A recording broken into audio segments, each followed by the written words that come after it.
Okay, चलो next is, अब हम डिस्कस करते हैं टाइप्स ऑफ कल्चर्स के बारे में।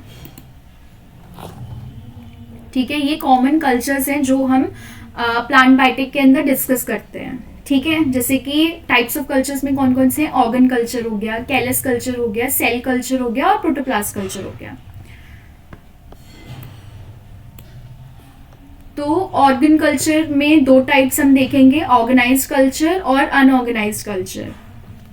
Next is callus culture. Callus culture में माना जाता है embryo culture, seed culture, anther, ovary, maximum हम, क्योंकि हम कैलस के लिए, कैलस फॉर्मेशन कराने के लिए हम कुछ भी ले सकते हैं, कोई भी एक्सप्लांट ले सकते हैं। तो उस तरीके से यहाँ पे एग्जाम्पल काइंड ऑफ लिखा गया है कि कैलस किसी से भी फॉर्म हो सकता है, कोई भी एक्सप्लांट लेके हम कैलस फॉर्मेशन करा सकते हैं। ठीक है, नेक्स्ट इज सेल कल्चर हम डिस्कस करेंगे, फिर प्रोटोप्लास्ट कल्चर भी डिस्कस करेंगे। ठीक है, तो on the basis of explant, हम किस टाइप का एक्सप्लांट यूज कर रहे हैं उसके बेसिस पे हमने नाम रख दिया है। ठीक है, अगर हम कोई organ as a explant use कर रहे हैं तो उसको ऑर्गन कल्चर कह देंगे।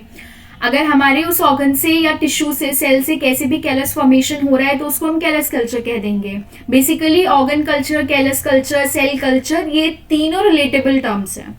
थोड़ा थोड़ा डिफरेंस है बट रिलेटेबल ही है। ठीक है, मेजर कुछ डिफरेंस नहीं है।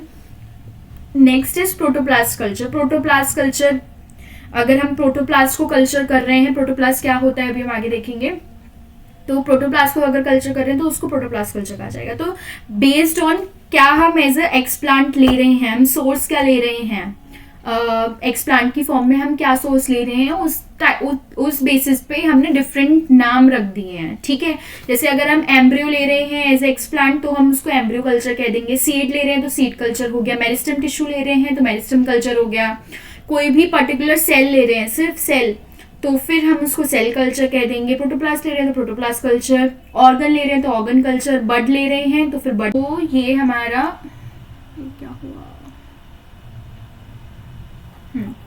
ये हमारा मेरिस्टम हो गया। ठीक है, ऐसे ये सीड, हम इनका काफी डिटेल डायग्राम वगैरह सब कुछ देखेंगे। में क्लियर नहीं है थोड़ा सा, स्लाइड शो हो रही है। तो ये हमारे सीड को अगर हम कल्चर, प्लस नहीं है, ये हमारा है जो ये थर्ड नंबर पे दिख रहा है, ये ऑर्गन लिया हुआ है, कोई भी स्पेशलाइज्ड ऑर्गन ले लिया। ये कैलस है, ये कैलस इस तरीके का स्ट्रक्चर होता है, ऐसे ग्रीन ग्रीन सा मास दिखने लगेगा वो। ठीक है, तो इस टाइप से हम डिफरेंट कल्चर्स देखेंगे। नेक्स्ट हमारी स्लाइड पे आते हैं कि ऑर्गन कल्चर क्या है। ठीक है, ऑर्गन कल्चर हम किसको कह रहे हैं? जब हम कोई भी प्लांट ऑर्गन ले रहे हैं एज एन एक्सप्लांट। ठीक है, ये कल्चर याद रखना है कि कल्चर, टाइप्स ऑफ कल्चर किस बेसिस पे डिवाइड किए गए हैं, डिपेंडिंग ऑन द कि हम सोर्स क्या ले रहे हैं, एक्सप्लांट की सोर्स क्या है। अगर हम कोई ऑर्गन ले रहे हैं एज एन एक्सप्लांट, ऑर्गन कुछ भी हो सकता है, एम्ब्रियो हो, चाहे सीड हो, चाहे रूट हो, चाहे एंडोस्पर्म हो, कोई भी ऑर्गन हो। ठीक है, उसको हम कल्चर करा रहे हैं, उसको हम न्यूट्रिएंट कल्चर मीडियम में रख रहे हैं, न्यूट्रिएंट मतलब हमारे एमएस मीडिया में रख रहे हैं, तो फिर उसको हम क्या कहेंगे? ऑर्गन कल्चर कहेंगे। ठीक है, अब ये ऑर्गन कल्चर दो टाइप के होते हैं, ऑर्गेनाइज्ड ऑर्गन कल्चर और अनऑर्गेनाइज्ड ऑर्गन कल्चर। वो कैलस फॉर्मेशन नहीं करा रहा है।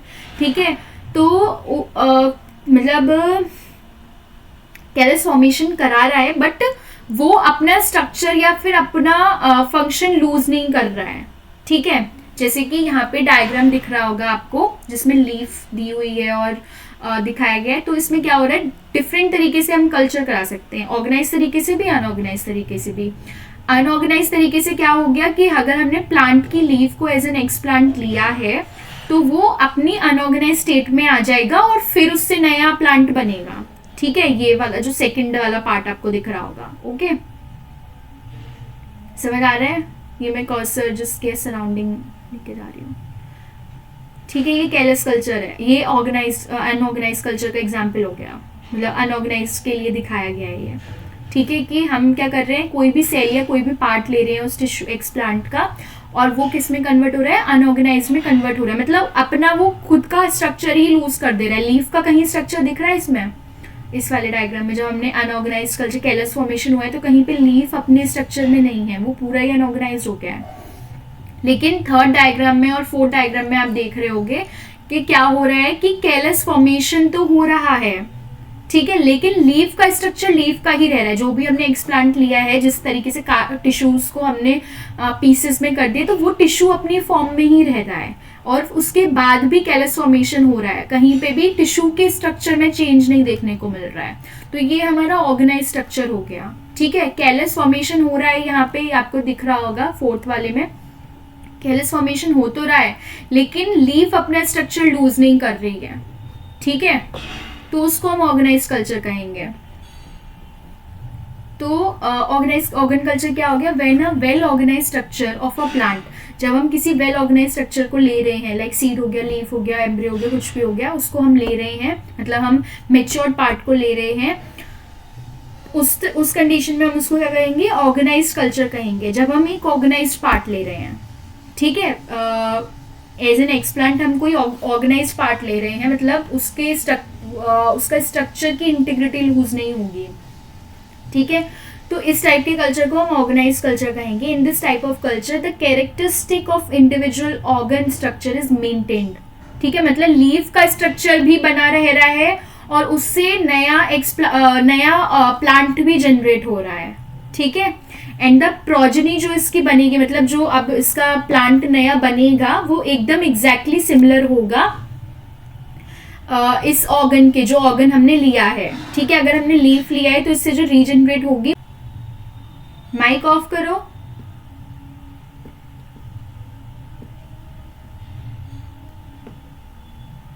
ओके, कोई नहीं। अनऑर्गेनाइज्ड ऑर्गन कल्चर में क्या हो रहा है? It involves the isolation of cells of और tissues of a part of a organ. मतलब हम इसमें क्या ले रहे हैं? सेल ले रहे हैं, मतलब जो भी हमने एक्सप्लांट लिया, जैसे हमने एक्सप्लांट के फॉर्म में लिया है लीफ। ठीक है, लेकिन हम पूरी लीफ नहीं ले रहे हैं, लीफ नहीं रख रहे हैं पूरी न्यूट्रिएंट मीडियम में। हम क्या ले रहे हैं? हमने उसकी एक सेल ले ली, हमने उसका एक छोटा सा सेल ले लिया, जिसको हम न्यूट्रिएंट कल्चर मीडियम में रख रहे हैं, और उससे अब जो पार्ट बनेगा, कैलस फॉर्मेशन होगा, तो वहां पे हमें क्या देखने को मिलेगा? This involves the isolation of cells or tissue of a part of the organ and their culture in vitro. ठीक है, फिर unorganise culture results in the formation of a callus. इस केस में हमें क्या? कैलस फॉर्मेशन देखने को मिलेगा, और the callus can be dispersed into aggregates of cells. तो कैलस जो है, मतलब कैलस जो मीडियम जिसमें हमने अनऑर्गेनाइज कल्चर हम कल्चर करा रहे हैं, वो उसमें क्या होगा? डिस्पर्स होगा। डिस्पर्स माने कि वो मतलब एक जगह पे नहीं है, पूरे मीडियम में, पूरी प्लेट जो हमने ली है कल्चरिंग के लिए, उसमें पूरे में डिस्पर्स्ड है। ठीक है, तो इस टाइप के कल्चर को हम अनऑर्गेनाइज्ड कल्चर कहते हैं।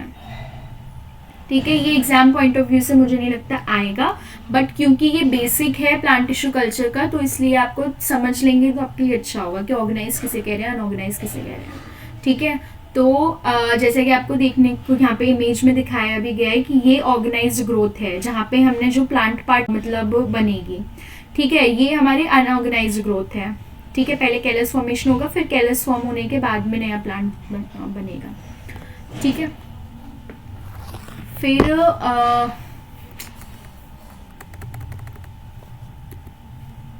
नेक्स्ट इज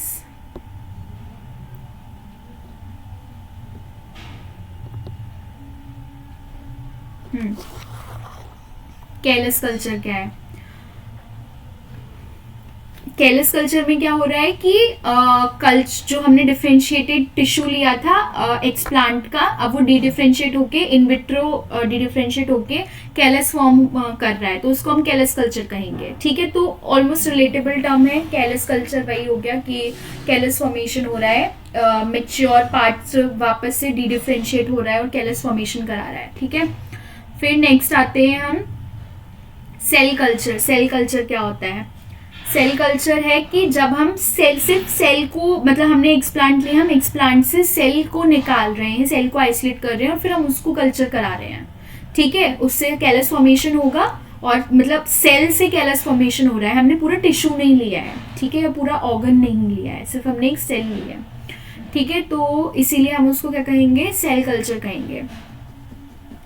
अब जो सेल कल्चर कराया जाता है, बेसिकली सेल कल्चर जो है सस्पेंशन कल्चर में कराया जाता है। सस्पेंशन मतलब सेल कल्चर जब होता है तो सेल कल्चर को हम सेल सस्पेंशन कल्चर भी कहते हैं। क्यों?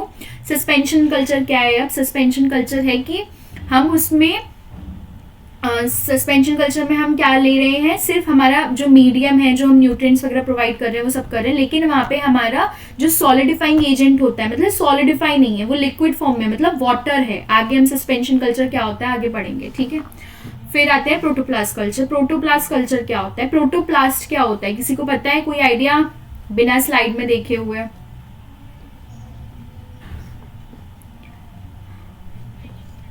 हाँ जी।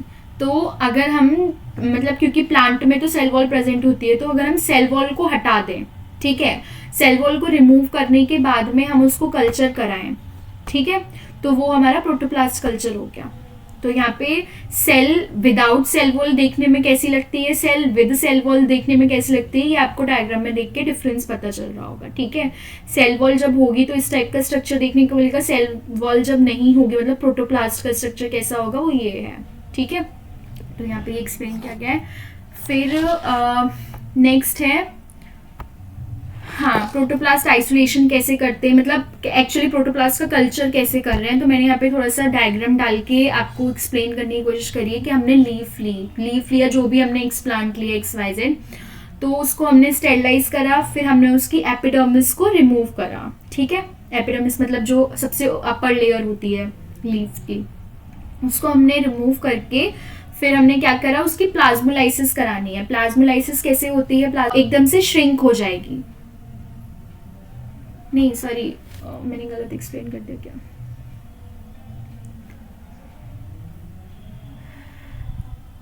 सॉरी प्लाज्मोलाइसिस हो रही है, मतलब हम क्या कर रहे हैं कि हाँ एक्सोस्मोसिस होगा। हम प्लांट को, सेल को हम ऐसे इन्वायरमेंट में रख रहे हैं जहाँ पे उस सराउंडिंग में पानी कम है और सेल के अंदर कंपैरेटिवली पानी ज्यादा है, ठीक है।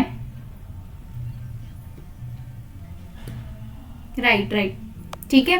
तो उस कंडीशन में क्या होगी, सेल श्रिंक हो जाएगी। जब बहुत ज्यादा पानी बाहर की तरफ मूव करने लगेगा आउटसाइड, हाँ ठीक है, एक्सोस्मोसिस, राइट, है ना। तो उस कंडीशन में सेल श्रिंक हो जाएगी। अब उसको हम क्या कहेंगे, प्लाज्मोलाइज सेल कहेंगे। फिर हम उस प्लाज्मोलाइज सेल को ऐसे एंजाइम से ट्रीट कराएंगे जो कि सेल वॉल को डिग्रेड कर सके, ठीक है। तो सेल वॉल डिग्रेडिंग एंजाइम्स, जैसे सेल वॉल हमारी किस किस से बनी होती है, पैक्टिन से बनी होती है, सेलुलोज से बनी होती है, सॉरी सेलुलोज कह रही हूँ, पैक्टिन हो गया, हेमीसेलुलोज हो गया, इन सब से बनी होती है, ठीक है। तो सेलुलोज भी होता है और बहुत सारे अदर ऑलिगोसेक्राइड्स होते हैं। तो हम क्या करेंगे, ऐसे एंजाइम्स डालेंगे जो कि सेल वॉल को डिग्रेड कर दें, इन एंजाइम को डिग्रेड कर दें, ठीक है।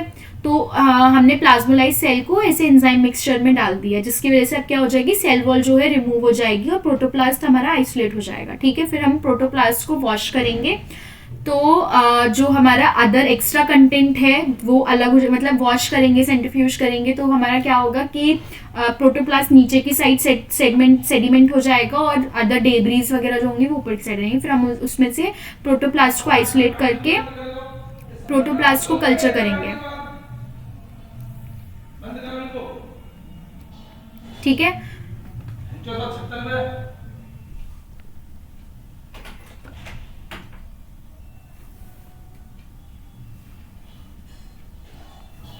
फिर हमारी फॉर्मेशन ऑफ कैलस होगी, ठीक है।